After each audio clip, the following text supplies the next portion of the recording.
welcome back to another episode of the Melanin Money Show. So guess what, guys? I mean, we got such great feedback on the trio, bringing y'all the fire last couple episodes. We say, you know what?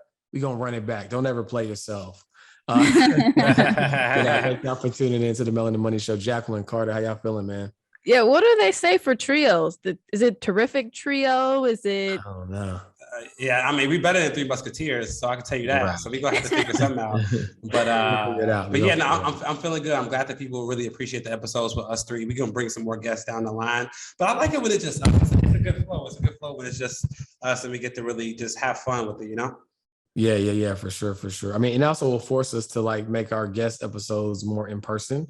So that way, we're forced to get out of the house and travel a little bit and tap in with the folks. Matter of fact, who do y'all want to see on the show? Who are some of y'all's favorite thought leaders providing game to those aspiring melanin millionaires? Who do we need on our show? Obviously, we have some people that we know we want to invite, but we want to invite who y'all want us to invite. So make sure that person lives in a fun place if y'all can.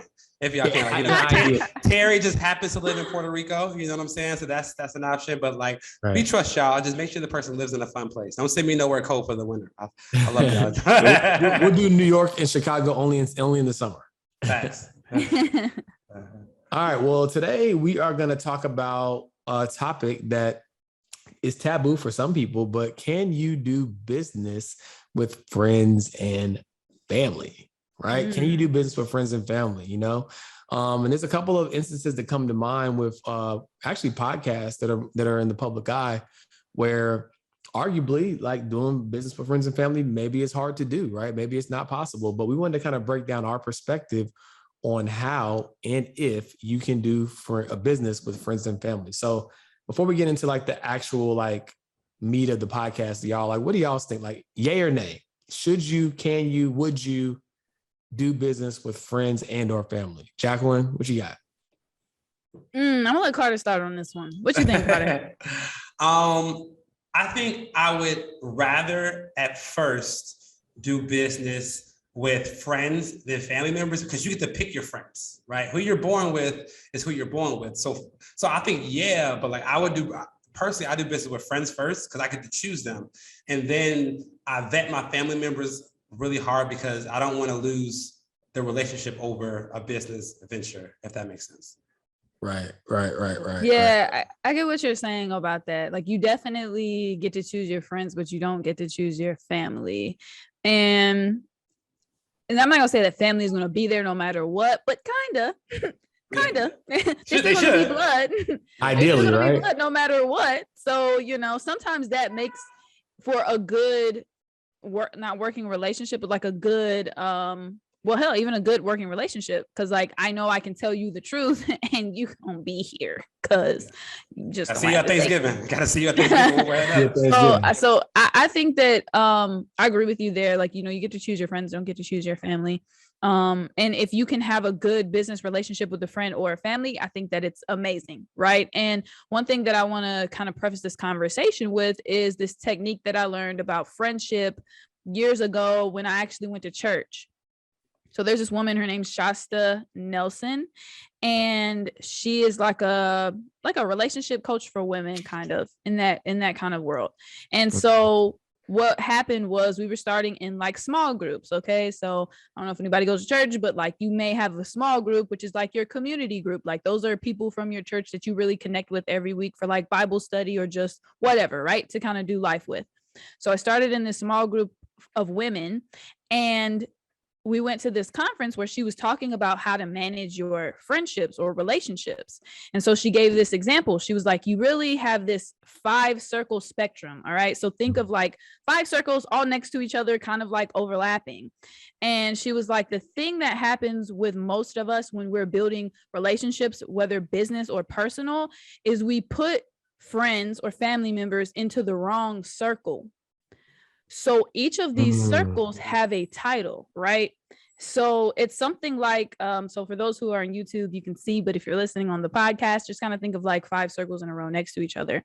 So they're all leading in order. The first circle is like your contact friends, right? So this is what I like to think of as like my Instagram friends, right? Like I've never met you, never really talked to you, but we like each other's stuff on Instagram. We're cool. Those are like contact friends. Then you have like common friends who are maybe somebody you talk to on like a deeper level, but they're not necessarily a like friend, right? Like you guys have those, right? Yeah.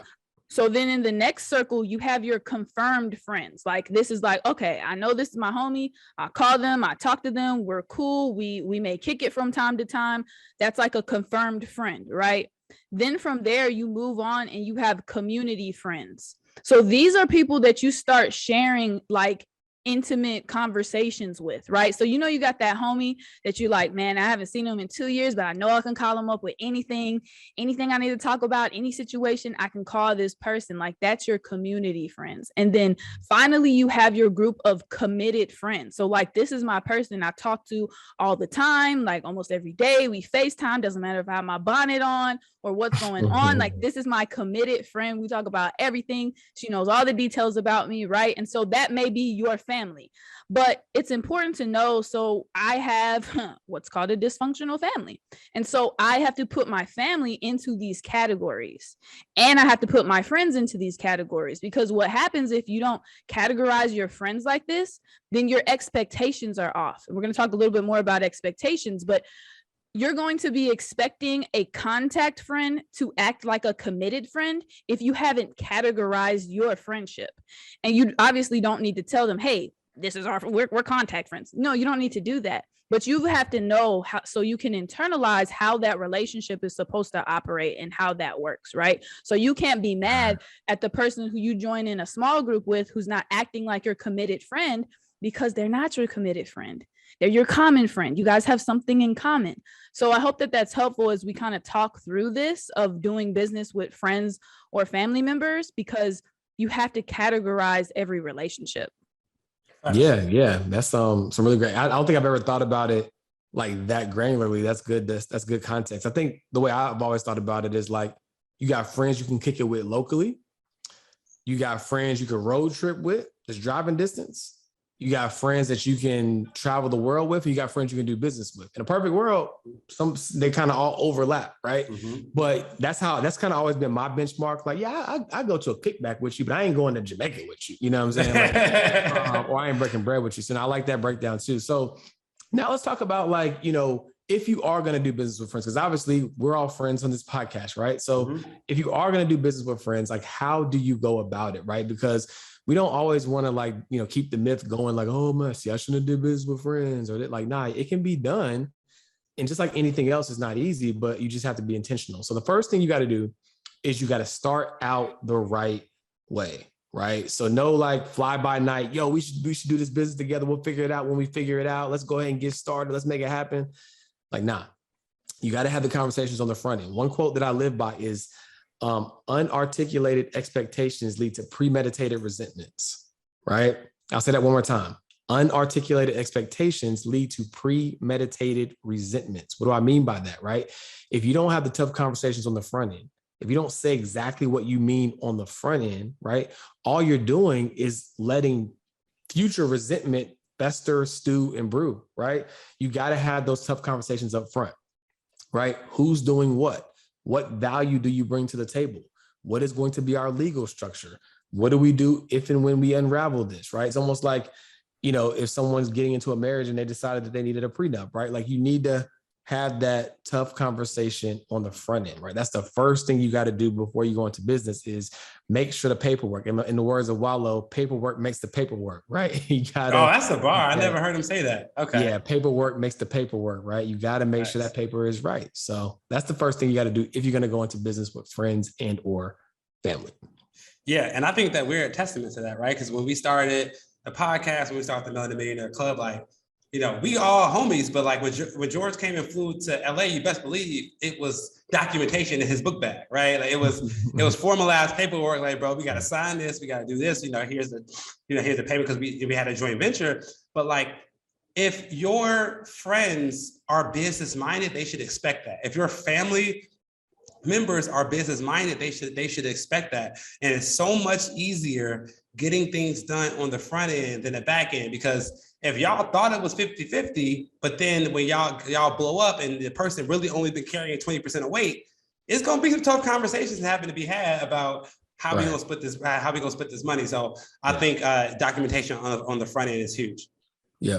The documentation is huge. I also think on the front end, like, again, just to beat a drum, like, you need to understand who are your friends and who are your professional friends, because I see this getting mixed up a lot in the entrepreneurial world when people are trying to work together and they're like, oh yeah, that's my friend, that's my friend, that's my friend.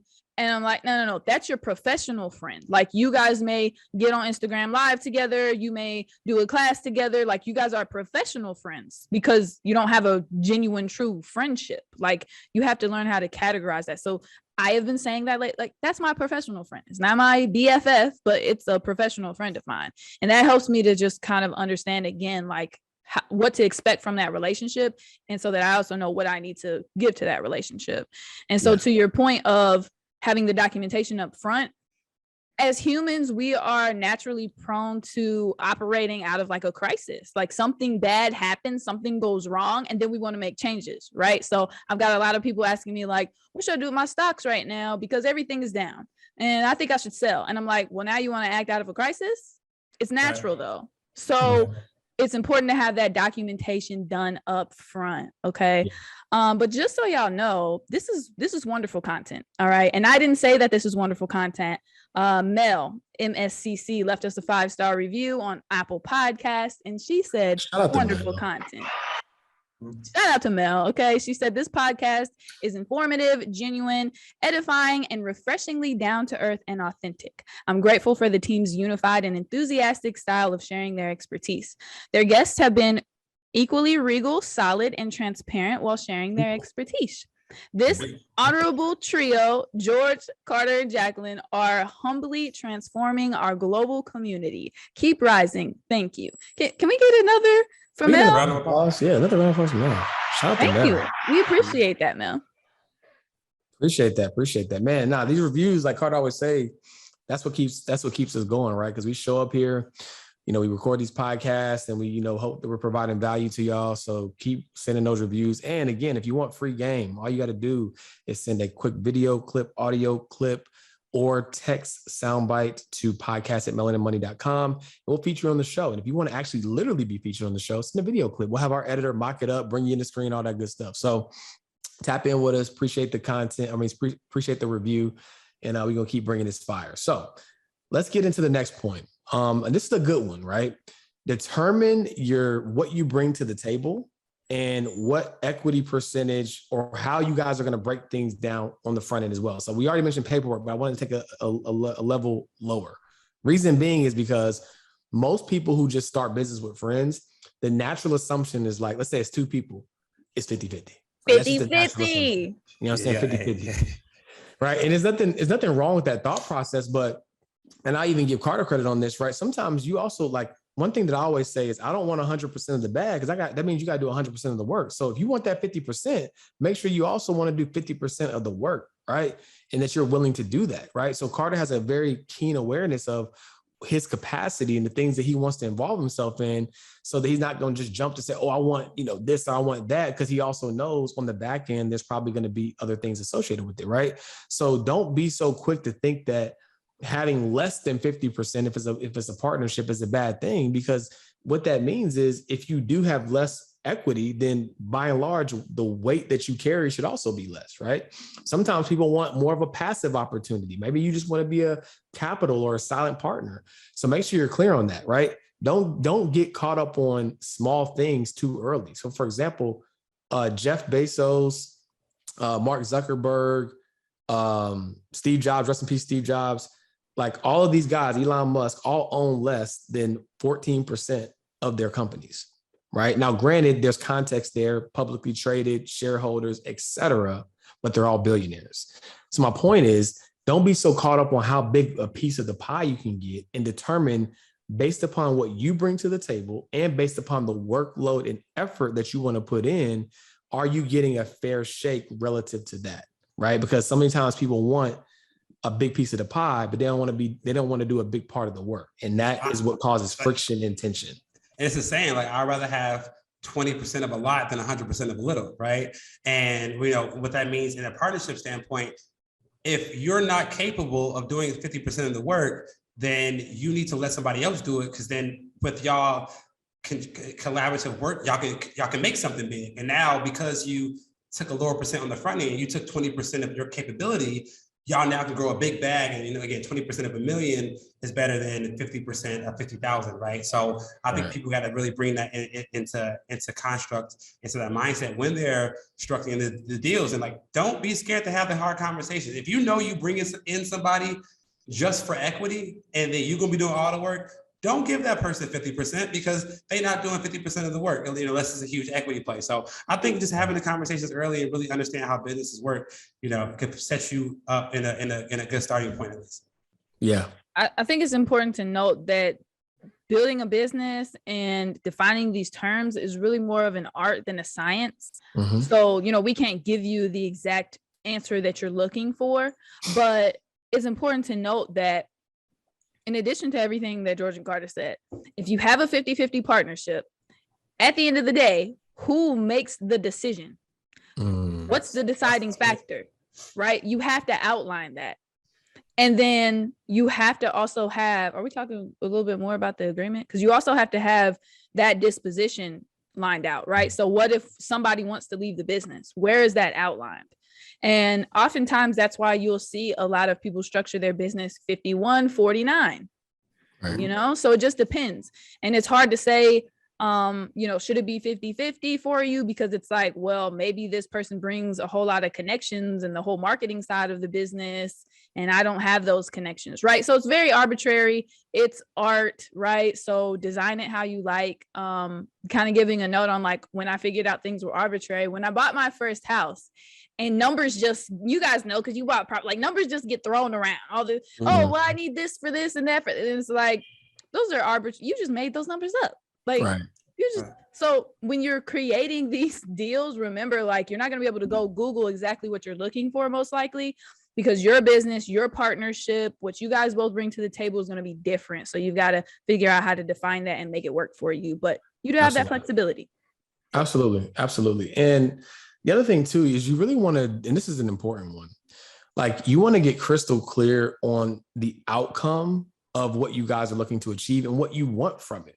You know what I mean? Because now, granted, it can evolve. Like we can take our business, right? Like literally it started as a completely different brand and then now it's something different, right? So that's not what we're saying. We understand that the journey can evolve, right? But ultimately you want to be pretty clear on like what the destination is, because what would happen is you get into it, you just get started and you just, oh, we'll figure it out. And then time comes to like actually start making those moves. And you're like, wait, I didn't sign up for this. I don't want to be this. I wanted it to be this.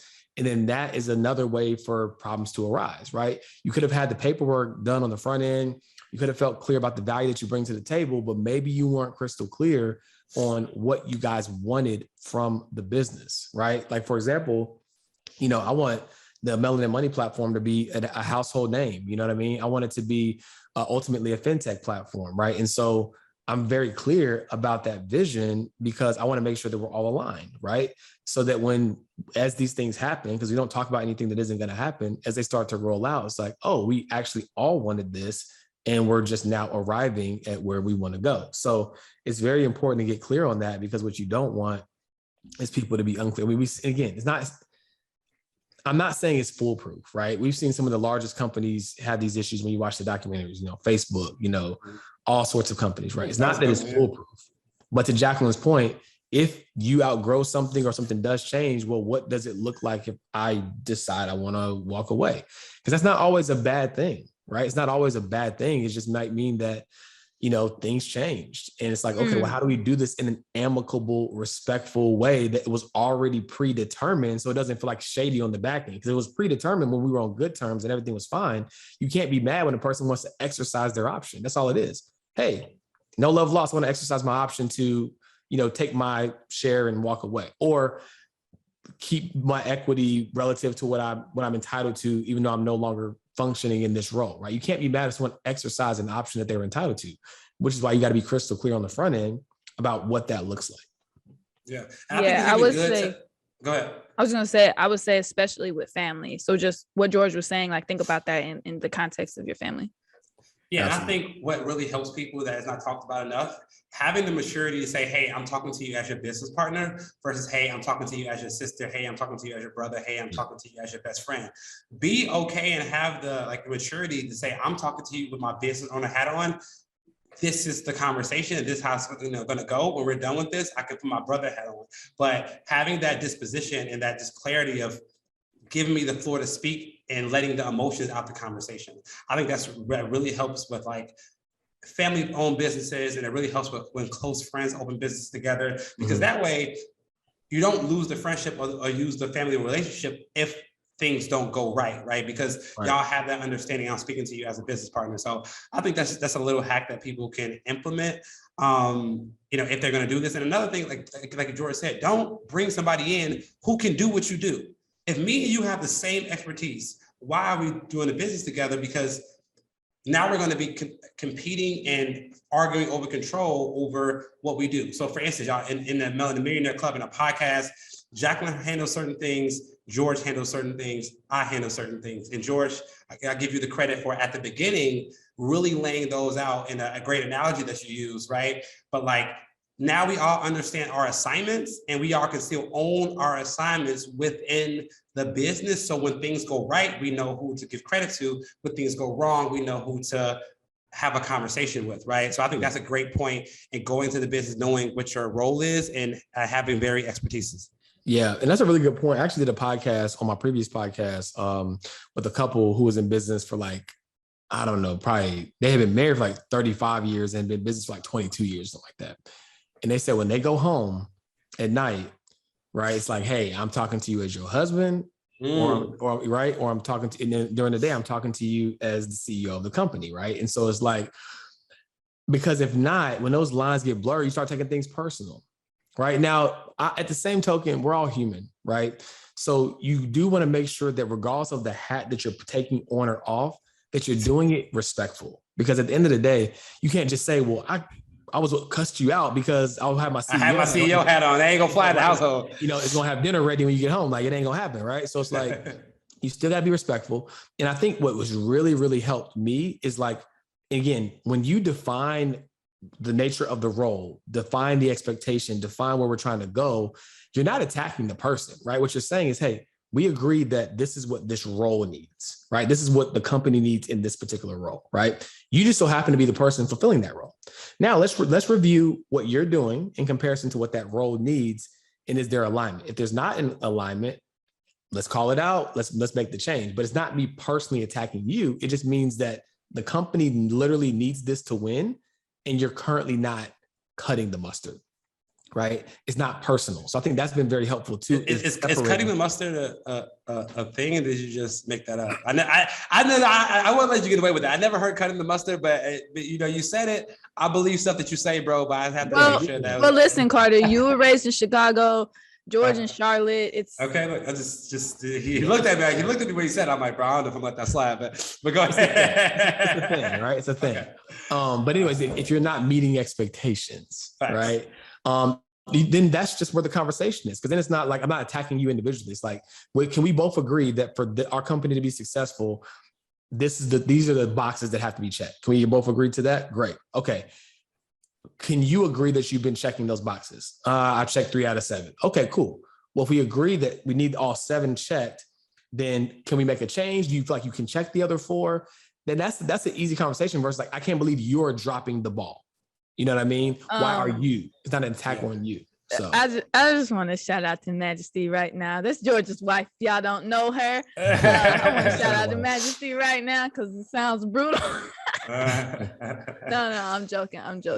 But no, it's a good way for you to have this conversation. I watched another podcast with another couple who they've been entrepreneurs for a while, and somebody asked a really good question. They were like, how do you, as a business couple, manage like your household between your 4 kids and your 3 businesses and all of this? And they were like, we don't let arguments linger. So if we have an argument about how we should be raising the kids, they were like, we don't let that argument carry on for more than 24 hours. They were like, we decide that we're going to fix that problem right in that moment. So they were like, we've even delayed meetings during the day and had to like cancel and reschedule because nothing is more important than our relationship. So we put our relationship first before anything else.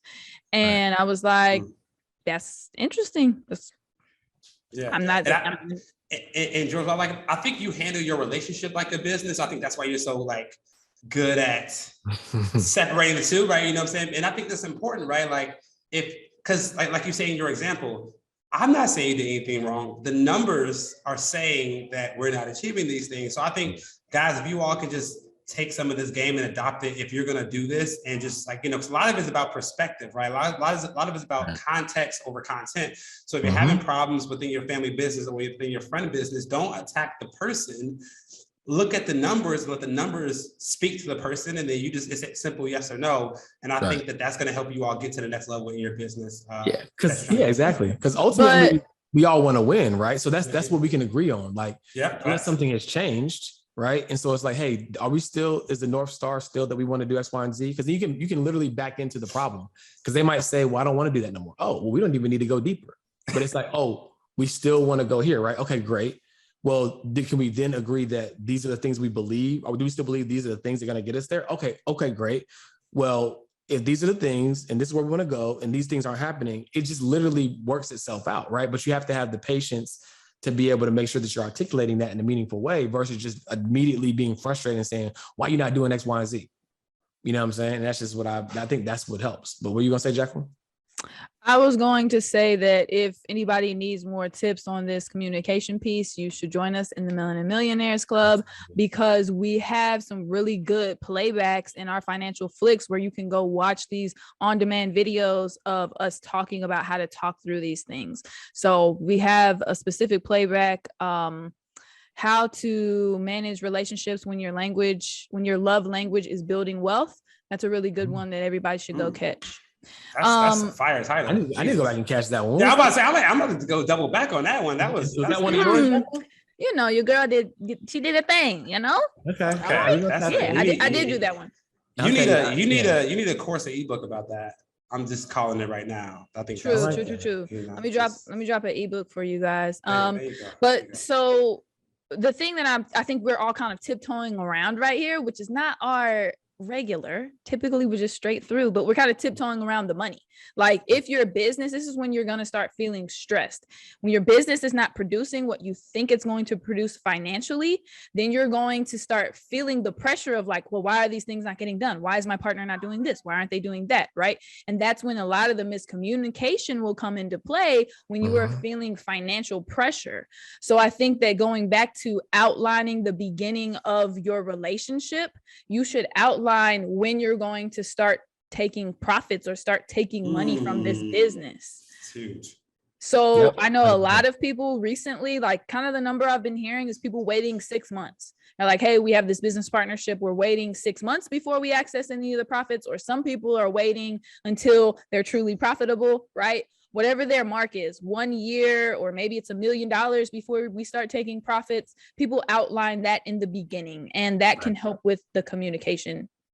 Yeah. The other thing too is like, be firm in the outcome, but flexible in the approach, right? Like, it's okay if things do evolve, and they do change, right? Like, the goal is to get, in this case, to Florida, right? But you might have originally decided that you wanted to drive, and then at one point you're like, now let's take a boat, and then another time you might be like, nah, we got to fly, right? Like, be flexible in how you get to the destination, right? When the facts change, so should you, and that's okay.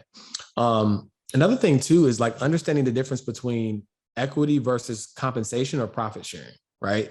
You can go into business, right, with people, and it doesn't necessarily have to be like you guys are both equity partners of the business, right? If one person's just like, hey, look, I have a big platform, I got a big audience, I don't want to do none of that background stuff, but I can make sure I can drive some revenue for this though. you know what I'm saying? Then y'all can probably enter into like more of a profit sharing agreement, right? Which is also great because then it's incentive based. It's like, okay, well, if you think you hush, you know what I'm saying, then great. You're going to get rewarded relative to the effort that you put in. So also be, you can be creative with how you go into business with people. So shout out to Pinky who owns Slutty Vegan. Actually, I got this from one of her podcasts. She gives equity to almost all her employees, right? But it's phantom equity, right? Phantom equity in the sense that if she decides to exit or go public or whatever the case may be, yeah, they'll be able to, win and share in the upside, but not so much so that at the end of the year when, she's trying to determine she wants to open up another location, well, she has to take some of that profit and give it to her employees, right? And I'm not saying one's better than the other, but there are creative ways. You just got to know who you're doing business with. You got to understand what their desires are and if they're okay with that. Because if they're okay with that, then that's a way for you to show that you care and add value to someone, but also not be in a position where it's detracting from your ability to reinvest into the business and grow. Because to Jacqueline's point, if you're doing business with somebody and you're like, yo, it's been 3 months, 6 months. I need that check, bro. I need that check. Right. But look at Amazon, right? Look at, does Amazon pay a dividend? No, right? The reason why they don't pay a dividend is because they're aggressively reinvesting money to grow the business, right? But if you can obviously own shares of the company. So, you just got to understand like who you're doing business with. Are y'all on the same page? Are they okay with the timeline of what it's going to take to get the business to the next level? Because if not, that's going to cause friction too. If one person's like, I'm cool waiting for 2 years. Another person's like, nah, I need 2 months. I need my money. Y'all going to be in conflict constantly. And I think, because I think transparency is big on this podcast. And when we came together, we were like, all of us were in the financial place where we're like, we don't need money for this business for at least 12 months, right? And because we had that conversation, I think we don't have as many money issues or money conversations as other people do, because we came in with alignment like, hey, we're in a financial position where we can go 12 months without taking money from this company. And that allows us to keep our vision on the North Star and not the month to month, I need my money because I got to pay rent this month. And I think that as a point to everybody in the room, if you'll go business with somebody, make sure their money is decently right? Because that's the last thing. You don't need them trying to, worry about paying rent when y'all trying to worry about growing a business if you can avoid it. Right. Absolutely. Also, so let's talk about some pros, right? We gave you kind of some of the disclaimers and things that like you got to be mindful of. I don't even think none of it was bad. It was just, things that you need to be aware about. One of the great things about doing business with friends is you can spend more time with people that you love and that you like, right? How many of y'all have, remember your corporate America days, or maybe you're still there and you like literally dreading that person who is so annoying. They think that they're your friend and they just like talking your head off at lunch or the water cooler or whatever. Like, man, I can't wait to leave this place. But imagine being able to do business with people that you like, right? Y'all can travel together, right? And Carter will get into that, right? And it'd be a business expense, right? Y'all can just be more connected because of the fact that not only would y'all hang out if y'all weren't doing business together, but now y'all also are spending the time together when y'all are doing business, right? It gives you more time to be around people that you love and care about. And I think that's dope when it's, done the right way. Yeah, and I'll speak on the tax piece and I'll let Jacqueline round us off. Like the dope thing about doing business with your friend and or family members is that the things that you all do together become a tax deductible expense. So for instance, if we all fly to Miami to do a podcast, we get to write off the flight, we get to write off if we go to dinner, we get to write off the equipment. We get to travel to Miami together, have fun, and get write-offs for the travel, right? And other things that we do together. So it's a hack for you to spend time with people that you love, earn money together, break bread together, and save on taxes together. So from a financial standpoint, if done correctly, this is a huge hack and huge way to keep the money in the family and out of Uncle Sam's pockets. Big facts. Yeah. What's your favorite saying, George? The one that I don't like? It ain't no fun if the homies don't get none. Yeah, I like that saying. I wouldn't say it's my favorite saying, but I do. Something about it is just gross, okay? Yeah. But no, I mean, it's like Carter says, context matters, right? We talk about money. It's true though, but it's true though. Like, don't you want to put your people on? Like everybody, I talked about this on another podcast. You talked about the tax piece, but what you did talk about, Carter, is the black tax, right? And that's the tax that young professionals pay for starting to make money in their family, right? So it's like you get the bag and now everybody wants some of the bag.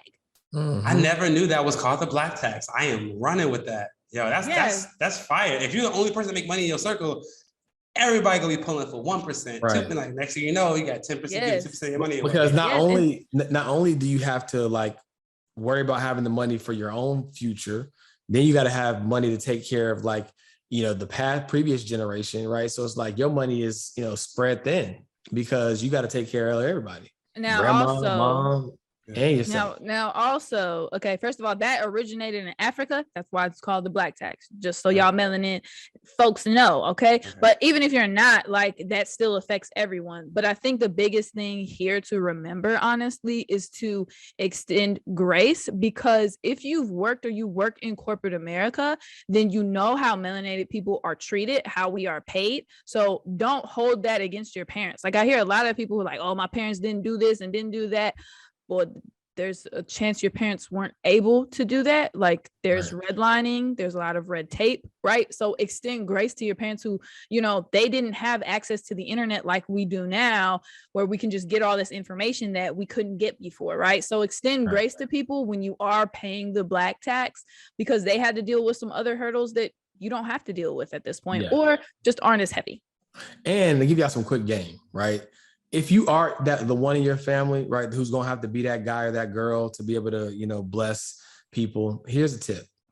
Don't just give out cold hard cash. Either do one or two things. Either one, buy assets that produce cash flow and then let them get the cash flow. Because if not, they're going to keep coming back to you, right?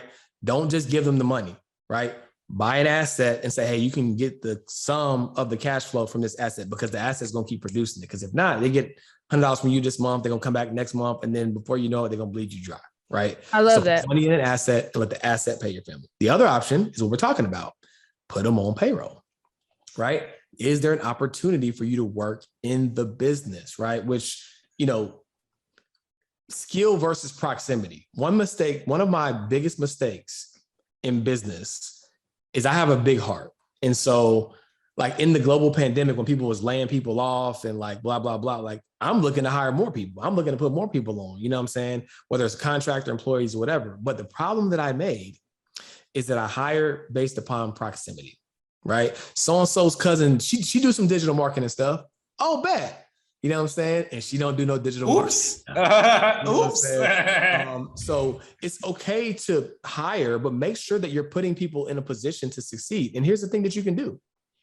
Like, for example, my little brother-in-law, shout out to Micah, literally talked to him yesterday. What I said was, hey, look, I don't mind exercising nepotism to give you an opportunity to work with me in some capacity. However, there is an actual role that needs to be fulfilled and you need to acquire the skills. Now, the nepotism comes into play is that I can hire somebody right now who already has the skills, right, today.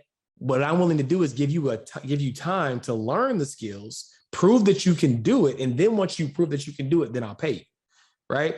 And so just make sure that if you're giving people opportunities, don't put them in situations that they can't succeed just because you love them, because that's where the frustration is going to come from, right? You might want to hire them, but if you want to hire them to run your ads, buy the best doggone digital marketing ads course there is, make them take it, then have them run some sample stuff and then hire them. Don't just say you're my family member so you get a role and you mad because they don't have the skill set, right, to do the job. Set them up for success if that's your MO. But that's how I would do it. Don't just hand out money, because now they're going to be dependent upon you, and that's going to create more frustration and more friction. Yeah, I think I've done a great job training my nieces, nephews, little cousins. They never ask me for money anymore. When they call me, ask for money, say, "Hey, Uncle, how can I earn some money when they're working with you?" So now I carve out a position, cold calling, social media, whatever. But I need to take a step further and not just give them the role and turn my blind eye to it. I need to give them a role and a course so that they can actually prosper in that role and make us both money, right? So right. Yeah. So win-win. Comes a win-win. Yeah, I think that's really good if you're in the position to do that. For those who are paying the black tax and you just have people just asking you for money, kind of going back to like the beginning of the point that George was making, I like the idea of like buying assets that will produce income for them, but sometimes you don't have the time to do that, Like Right. they got to be producing to really produce, right? So you got people who just, they need money. How do you know if you're supposed to give them money? Are they going to bleed you dry? What's going to happen? I think you have to do an evaluation of their situation. You have to have a conversation with them. For example, I had a sibling who was like, yo, I need $1,500. And I was like, okay, why do you need this money? And what happens when you start asking people questions? They don't want to answer the questions. Right, you doing too much. You want the money? Yeah. You better do something. And I'm like, well, I'm not going to give you this money without you telling me what the money is for. Like, so you have to have that conversation. And so nobody in my family, they know, don't come ask me for some money unless you got a whole story of what happened and why it's not going to happen again. Like, because I'm not here to pay for your lifestyle. That's not what we're doing. It made me think about this meme. I can't remember what it was. Like, it's the exact moment. It's like, I don't care how solid the story is. You ain't getting this money, dog. I was about to say, in my family, you be getting red dry because they got stories, man. Yeah, but funny story. Literally just 2 days ago. So Madge got a text. Apparently it's a new scam, right? So Madge got a text from this woman and she made it seem like she was text the wrong number. She was like, Lee, I can't believe you got me out here with no power on. I ain't had power since Christmas. Your daughter in here cold, blah, blah, blah. Send a picture of the little girl. And so Madge sends me the text, shows me the text message. And I'm like, and she's like, do you think it's a scam or do you think somebody like actually out here? And she's like, I was like, I don't know. So I was like, so reply. She was like, hey, I think you got the wrong number. Sorry you're going through this, but this ain't Lee. Right. And so she's just like, oh, I'm so embarrassed. Like, I didn't mean to text you, but I'm just going through it right now and blah, blah, blah. Right. So me being me, like I have what I call it doesn't matter number, right? So like to Jacqueline's point, you're not going to be able to do due diligence all the time if someone needs money, right? But there might be a certain amount of money that like you literally could lose and forget about, right? So everybody needs to have like that number to where it almost is easier to give that away than have to hear the story. You have to hear the story, right? Like here, take this 20, take this 30, whatever it is, right? But define that number for yourself. But anyways, back to the story. I was like, you know what? She could be lying. She could be scamming. But I'm gonna give her the money because she said she needed like 120 to get her lights turned back on. I was like, I'll give you almost half it. I give you $50, right? Like whatever, right? And lie to you now, I was like, I should have known it was a mistake. The next day, she was like, my daughter's having a seizure. I need an Uber to get to the hospital. She kept it going. She got stories for every day of the week. But my whole thing was, I'm gonna let God sort it out, right? I'm not giving away anything that I can't afford to lose. And if you're really gonna use your daughter, and me now having a son, like I can imagine using my son to scam somebody, right? You're gonna have a daughter to scam somebody out of money, like that's on you and God. Right, you can take this 50 and whatever, but I just thought that was funny because literally 2 days ago that happened to me. Also, think bigger, sis. I've seen people scamming whole corporations. You over here trying to scam people? Like, come on, think bigger. That's the whole thing, though. Like I posted about people like, somebody got me, try to get me like that. Sob stories, said they had the wrong number. So people are, but here's the thing: the energy you put into scamming people, I swear to you, if you redirected that energy, I got time for this conversation. But like my homies on the south side, I'm like, bro, all like such detailed scammers. I'm talking about intricacies, like Ocean's 11 type of scam. I'm like, bro, if you just put this into something that can actually legal and you can market, you will be a millionaire yesterday. But you can't hold on to the money because it's not yours. You gotta spend it. That's real. All right, so guys, as we wrap this episode up, one of the other really good pros of doing business with friends or family, in particular family, is legacy building through family business, right? Like, people always try to not doing business with friends and family, but some of the most successful people. Drop that bomb. Oh, that's a cash bomb. We're gonna do it anyway. We need a flex bomb. There we go. We do. But one of the major keys, some of the most wealthiest families built their empires, right, through family business. So like it can be done, right? But like I think around like Thanksgiving, we were talking about like having that conversation with your family, like just normalize it, right? Normalize these conversations, right? LeBron is a great example of this. LeBron probably is the blueprint, right? It's like, hey, there's one of us is going somewhere, right? And what are the pieces around me that I'm going to need to succeed, right? And now Rich Paul got a whole name for himself. Mav Carter. I mean, these guys are crushing it all because they had the foresight, right, to say, how can we do this together? So it can be done. Like, don't get it twisted. It can be done and it can be really, really significant when you do it the right way. Facts. And as long as you have go-getters around you, in the LeBron case, go do this. Come back when you have the knowledge. I got you, right? And if your family members are like that, go-getters, they can go learn. They can go come back with the skills. You can have an amazing family business. And if they can't, then that's not on you, right? They, like I said, you change the people around you, or you change the people around you. If they are not willing to get the skills, then they don't deserve to get the bag either. That's it's tough conversation. It's a tough conversation, but it's real.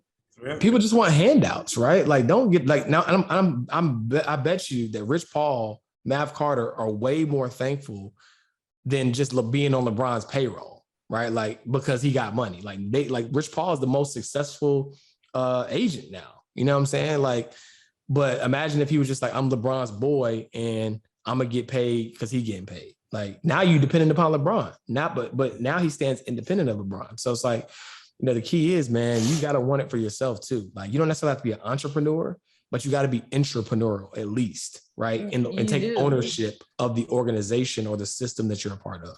You do, but also don't come to me talking about generational wealth and then tell me you don't have a will, a trust, no beneficiaries. Like, we got to do all of the things for building the legacy, right? And people forget that love and quality time are generational wealth too. So you can't be so focused on the business that you don't spend quality time with the family because you're always working, right? You got to make time for both. That's all part of your legacy, because when you die, nobody's going to be like, yo, Forbes George had the hottest watches. Like, we're going to be like Forbes George. Like, we got all these podcasts to remember him by. And, that's his legacy that he left for us. So just remember that, nobody's going to care about that Hermes blanket that you bought. Like, spend some quality time. That's a fact, though. The watch and the car do cost the same thing, just in case we were wondering. But nonetheless, man, this was fun as always. We'll catch you guys on the next episode. Make sure if you want to continue this conversation, tap into the Melanin Millionaires Club, melaninmoney.com/join. Find it in the show notes. If you're explicitly interested in all of the replays and the classes that we do, go to melaninmoney.com/financial flicks. Just get in the room. However you get in there, just get in there, and we'll see you inside. Peace.